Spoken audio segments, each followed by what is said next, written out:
तीन लोगों को हिरासत में लिया है। क्या मानते हैं, क्या सरकार के खिलाफ कोई षड्यंत्र रच रहा था? क्या लग रहा है कि इन लोगों का हाथ हो सकता है? क्योंकि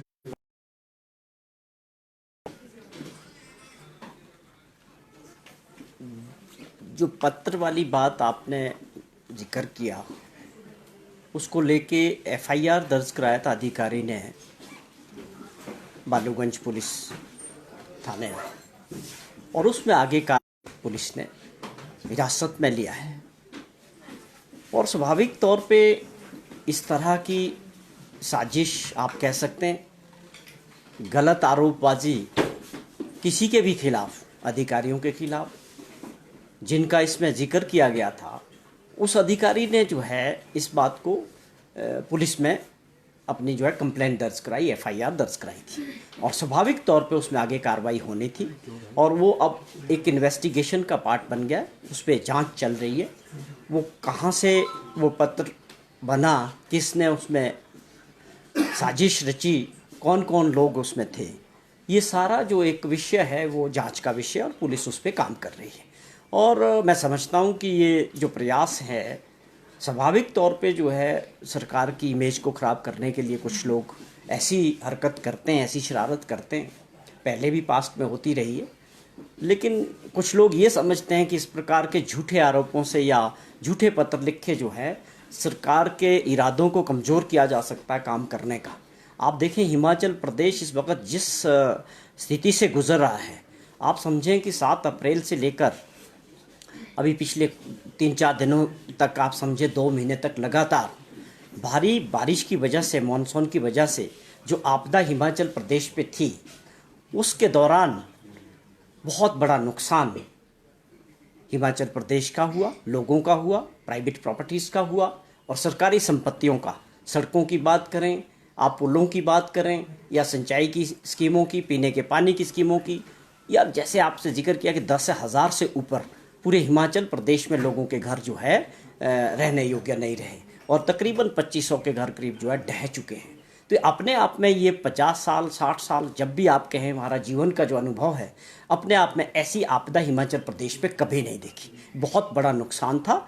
और ये इन परिस्थितियों में जिस प्रकार से कांग्रेस की सरकार जो हिमाचल प्रदेश में ठाकुर सुखविंदर सिंह सुक्खू जी की अध्यक्षता में काम करी, वो आप लोगों ने हमसे ज़्यादा देखा। आप इन दिनों लगातार मुख्यमंत्री जी से बातचीत और चर्चा करते रहे कि किस प्रकार से राहत कार्यों को आगे बढ़ाया गया, और किस प्रकार से सरकार और मुख्यमंत्री जी के प्रयास रहे कि वो हर व्यक्ति तक, हर क्षेत्र में जाने का प्रयास किया जहां लोगों को नुकसान हुआ या जहां लोगों को सहायता की ज़रूरत थी।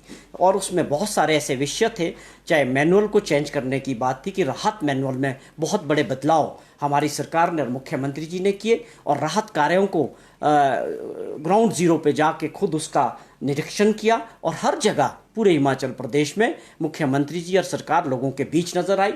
और उसके लिए हमें सबसे बड़ी बात, एक और उसमें सबसे बड़ी बात है जिस पे लोगों को भी, आप लोगों को भी चर्चा करनी चाहिए कि अपने आप में अगर भाजपा के वरिष्ठ नेता, पूर्व में मुख्यमंत्री रहे शांता कुमार जी ने इस बात का जिक्र किया कि माननीय मुख्यमंत्री जी ने आपदा की इस घड़ी में जिस प्रकार का साहस दिया और लोगों के बीच जाके मदद की है, वो अपने आप में उन्होंने बहुत बड़ी प्रशंसा जो है सरकार की और मुख्यमंत्री की।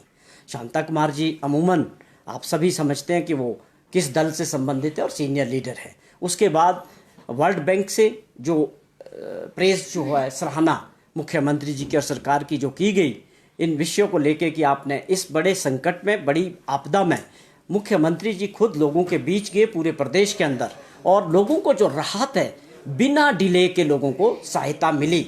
कहीं ऐसी कोई घटनाएं नहीं हुई कि जहां लोगों को ऐसा लगा कि हम कई दिनों से फंसे हुए हैं, या कई दिनों तक वहाँ खाने पीने की चीज़ें नहीं मिल रही है, या वहाँ पर सड़कें नहीं खुल रही है। आप सभी लोग इस बात के गवाह हैं कि प्रदेशवासी इस बात को अच्छी तरह जानते हैं कि सड़कें बंद भी होती रही और लगातार उनको खोलने का कार्य युद्ध स्तर पे चलता रहा। चाहे वो सेब की फसल को भुगतान करने की बात थी, कहीं पर कोई दिक्कत नहीं आई।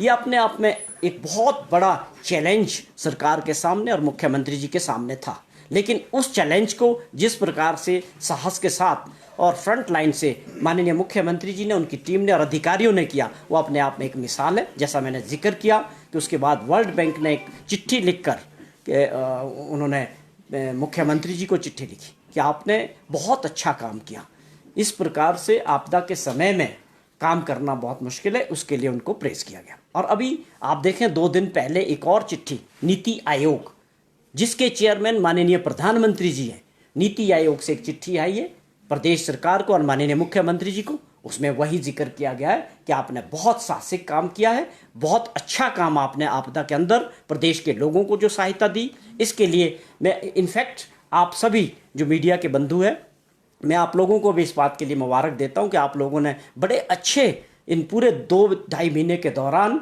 हर बात को, सरकार के काम करने की बात थी या लोगों की परेशानियां थी, आप लोगों का काम भी बहुत सराहनीय रहा है। मैं इस बात के लिए आप सभी की भी सराहना करता हूं कि सब ने मिलजुल के, प्रदेशवासियों ने भी एकजुट होकर सरकार के साथ खड़े होकर ये दर्शा दिया कि हिमाचल प्रदेश के लोग जब उनके ऊपर संकट आता है, बुरा वक्त आता है, तो वह एकजुट होकर जो है काम करते हैं। और इसको लेके पूरे देश के अंदर आज जो प्रदेश का नाम बढ़ा है, नाम बना है, उसमें स्वाभाविक तौर पे मुख्यमंत्री जी का रोल सबसे बड़ा रहा, लेकिन आप सभी का भी उसमें एक बहुत अहम रोल रहा। तो मैं समझता हूँ कि ये जो कार्य हुआ, अभी केवल मात्र लोगों को राहत देना, सड़कों को खोलना टेम्परेरी फेस था ये, लेकिन प्रदेश को बनाने के लिए, दोबारा उस स्थिति में पहुंचाने के लिए, वो किसी भी विषय की बात करें, सड़कों की बात करें, पुलों की बात करें, हर तरह की बहुत बड़ा नुकसान हिमाचल प्रदेश का हुआ है। अगर 10-12 हज़ार करोड़ से ऊपर ये नुकसान हो चुका है, तो उस भरपाई के लिए भारत सरकार की तरफ भी माननीय मुख्यमंत्री जी और हमारे प्रदेश के लोग बार बार देख रहे हैं कि हमें अच्छी सहायता जो है भारत सरकार से मिलेगी, जिसके दम पे हम इस कार्यों को आगे बढ़ाएंगे। और तकरीबन 1 से 2 वर्ष का कार्य जो है, इसमें जैसे समय की ज़रूरत है, उसी तरह संसाधनों की बहुत ज़रूरत है। तो बहुत बड़ा नुकसान है, भारत सरकार की तरफ देख रहे हैं कि ज़रूर मदद मिलेगी भारत सरकार से, और उसके दम पे हम इन कार्यों को पूरा करेंगे। आने वाले समय के लिए सबके पास एक बहुत बड़ा चैलेंज है कि दोबारा से उन परिस्थितियों में सब सड़कों को ठीक करना, इसके लिए समय लगेगा, और इसको सरकार ने अपनी प्राथमिकता तय कर दी है। मुख्यमंत्री जी ने कल ही दोबारा से अपने मंत्रिमंडल के लोगों के बीच जाने के लिए ड्यूटीज़ लगाई है कि आप लोगों के बीच जाएं, जहां पर पहले दौर का उनको सहायता देने की बात थी, वहां हम पूरी तरह से सरकार और एडमिनिस्ट्रेशन अलर्ट नज़र आए, लोगों तक पहुंचे, उनको सहायता दी। लेकिन अब इस सहायता को और भी आगे बढ़ाना है, लोगों की और जो दुख तकलीफ है, उसके लिए भी मुख्यमंत्री जी खुद भी जा रहे हैं और उनके मंत्रिमंडल के सदस्य भी जा रहे हैं। और उसके अलावा एडमिनिस्ट्रेशन को भी आदेश है कि आप दोबारा से भी कोई कमी रह गई हो, कोई छूट गया हो, किसी के डैमेज का कोई सर्वे ना हुआ हो, ये सारी बातें होनी चाहिए, और इसको लेके सरकार पूरी प्रतिबद्धता के साथ काम कर रही है। तो मैं समझता हूँ कि ये जो इस तरह की जो ये पत्र की बात होती है, कुछ इस तरह का लोग ये राजनीतिक दृष्टि से ज़रूर ये प्रयास करते होंगे कुछ लोग कि सरकार का एक अच्छा काम करना या मुख्यमंत्री का, उस चीज़ से माइंड डाइवर्ट करने के लिए मीडिया के थ्रू लोगों में भ्रम फैलाने के लिए इस तरह का प्रयास ज़रूर किया जाता है, लेकिन इससे ज़्यादा फर्क नहीं पड़ता है। कारण क्या है कि जब आपकी मंशा साफ होती है, मुख्यमंत्री की या सरकार की मंशा बड़ी साफ है कि हमने बिना राजनीतिक दृष्टि से लोगों की जो मुसीबत में थे, चाहे वो किसी भी क्षेत्र में था, वहां पर जाके उनकी सेवा करनी है, उनको मदद करनी है, उसमें मंशा सरकार की और मुख्यमंत्री की साफ थी। सर, मुख्यमंत्री के स्वास्थ्य को लेकर खबरें वायरल हो रही हैं, क्या स्थिति है? क्या सच में मुख्यमंत्री का स्वास्थ्य खराब है या फिर? देखिए, मुझे लगता है कि पिछले 60-70 दिन में आप कम से कम 30 बार तो 40 बार आप लोग भी मुख्यमंत्री से मिल चुके होंगे। जब आप लोगों का दिल करता है, आप सेक्रेटरीट के गेट पे कहीं भी मुख्यमंत्री को रोक के अपनी बातचीत करते हैं। और जिस प्रकार से मुख्यमंत्री लगातार 16 घंटे काम कर रहे हैं पिछले 3 महीनों से, तो मुझे लगता है ये बीमारी हो सकती है कि काम करने की बीमारी उनको लग गई है। और ये किस तरह की बातें फैलाई जा रही है, इसको प्रदेश के लोग गंभीरता से नहीं लेते हैं। जिस मुख्यमंत्री को अपने बीच लोग देख रहे हैं 3 महीने से लगातार हर क्षेत्र में, वो आप बात करें कुल्लू, मंडी, किन्नौर, लाहौल स्पीति, कांगड़ा, मंडी, कोई ऐसी जगह नहीं है जहां माननीय मुख्यमंत्री लोगों के बीच नहीं पहुंच रहे हैं। या दिल्ली जाने की बात है, या हाईकमांड से जो अपने देश के प्रधानमंत्री हैं उनसे मिलने की बात है, या लोगों के हित की बात करना, प्रदेश के हित की बात करना है, तो ये प्रोपोगंडा इस तरह का कोई ज़्यादा अहमियत नहीं रखता है। मुख्यमंत्री पूरी तरह प्रदेश के लोगों के साथ है और काम कर रहे हैं। मुझे लगता है ये कोई बड़ा छोटी हरकत जिसने भी की है, अब ये उनकी क्या सोच है इसके बारे में। सर जो पत्र वायरल हुआ था 3 लोगों से पूछताछ चल रही है, लेकिन अभी तक ये नहीं पता लग पाया कि लेटर लिखा किसने है और क्या जिस प्रकार से आपने कहा कि षड्यंत्र रचा जा रहा है, कुछ ऐसा भी सुनने में आ रहा है कि भाजपा के कार्यकर्ता जो है वो उसमें सम्मिलित है। कोई ऐसा है कि भाजपा के लोग थे या कोई आम लोग थे, क्या ऐसा सुना? नहीं, देखिए अभी तो ये चीज़ पुलिस की जांच का विषय है। जो लोग हिरासत में लिए उनसे निश्चित तौर पे उनसे पुलिस कार्रवाई करेगी, जांच उनसे इन्वेस्टिगेशन करेगी कि वो कैसे हुआ, कहाँ से हुआ, इसके पीछे कौन लोग हैं, किन किन लोगों की ये साजिश हो सकती है। ये सारा जो है विषय जो है जांच का है। मैं समझता हूँ अभी पुलिस को इसमें काम करने देना चाहिए।